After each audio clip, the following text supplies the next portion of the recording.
of fantastic stories in India, how women became mystics simply being dedicated to their husbands because they did not see him as a man.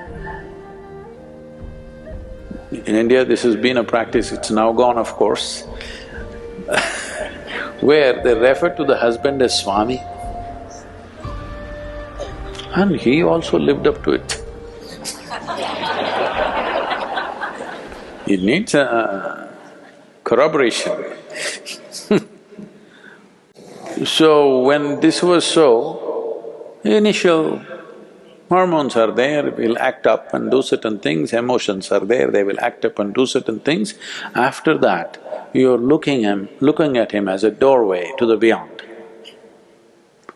And because everybody had some kind of spiritual training at one time, naturally they became guides for each other to grow. And largely from this kind of arrangement, it is thousands of women who became mystics, men did not become, because they were just doorways. Those who pass through the doorway get somewhere, the doorway doesn't get anywhere.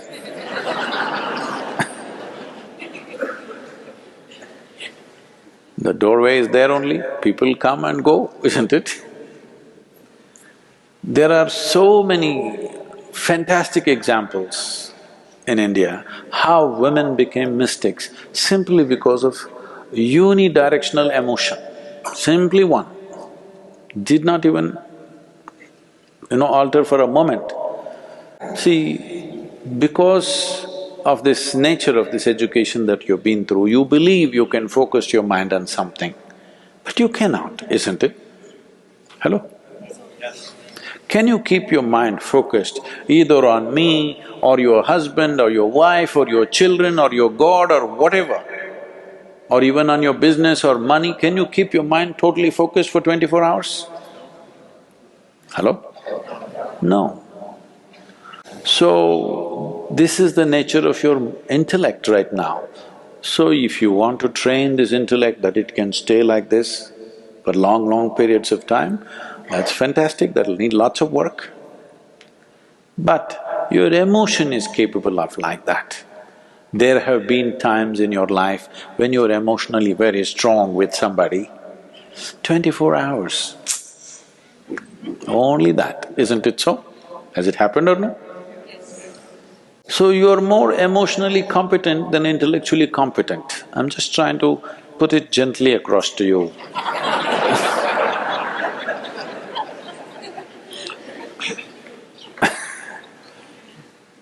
Hello? Is it okay? Ladies will say, okay, it's easy for them. Men are struggling, what?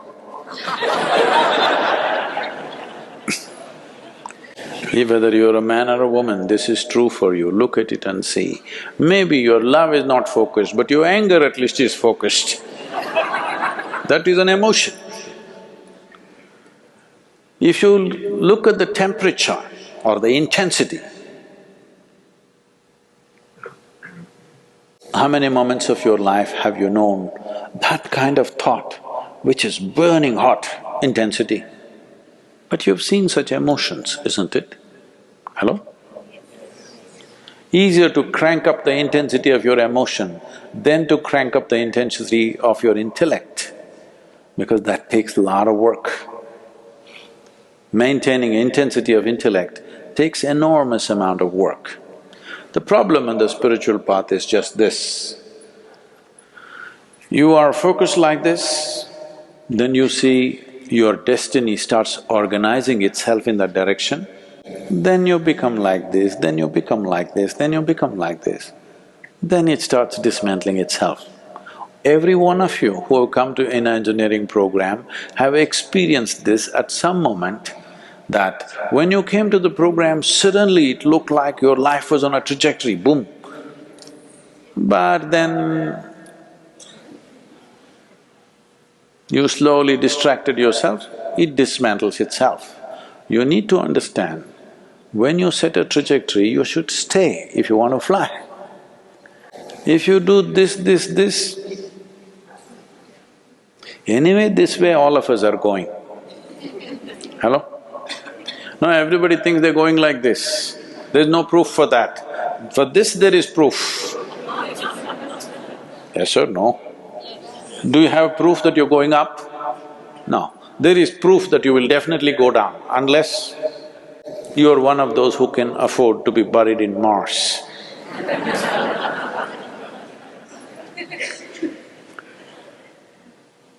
No, the planet needs you. Even if you're not useful when you're alive, when you're dead, planet likes you.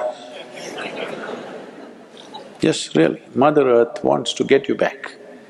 Please don't deny her that. When we talk about devotion being the way, people think devotion means going to the temple, going to church or mosque. People think devotion means religion. No. Devotion means you're organizing your emotion in such a way that it works for you, absolutely. Because it is only in emotion, it is only in moments of emotion have you touched the sweetest part of who you are, isn't it so? Hello? Have you intellectually touched that? Very few in the world, believe me. Very few in the world intellectually touch a sweet spot.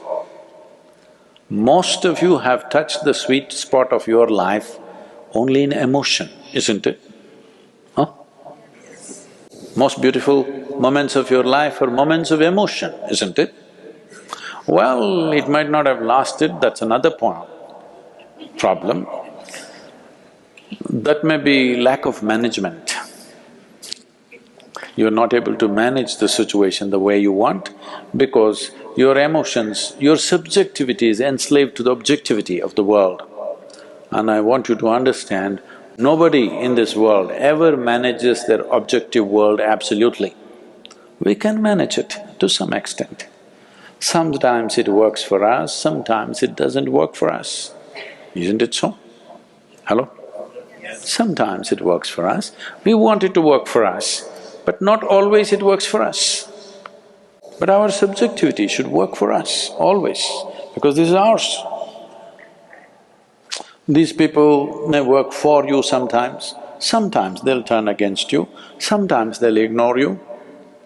Is this so? Even if you are having a grand love affair? Hello?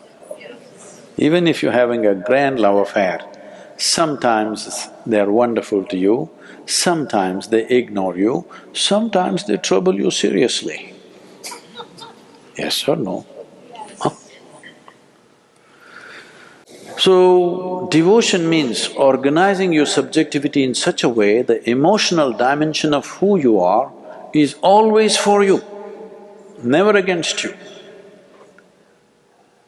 For this, you need to hitch it there and leave it.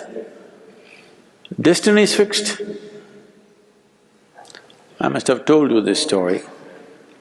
An old yogi came to Velangiri Hills. Velangiri Hills means it's at the foothills of Velangiri that Isha Yoga Center is. It's a hard climb, about 5,800 feet, but steep climb. Over 80 years of age. Slowly he was wanting to climb the hill to go up because there is a sacred space up there, The shopkeepers who were sitting there, the idiots never went up the mountain, they sit at the foothills and do business. So they are selling this and that, some eatables and bidi, tobacco and this kind of stuff. Sitting there smoking, they look at this yogi and say, "Hey, old man, do you know how high this hill is? Even we have not gone there. You think you, old coot, can go up this mountain?" The yogi looked at them and said, and smiled and said, "See, I have already put my heart up there. The rest of the body anyway will follow, you don't worry about me.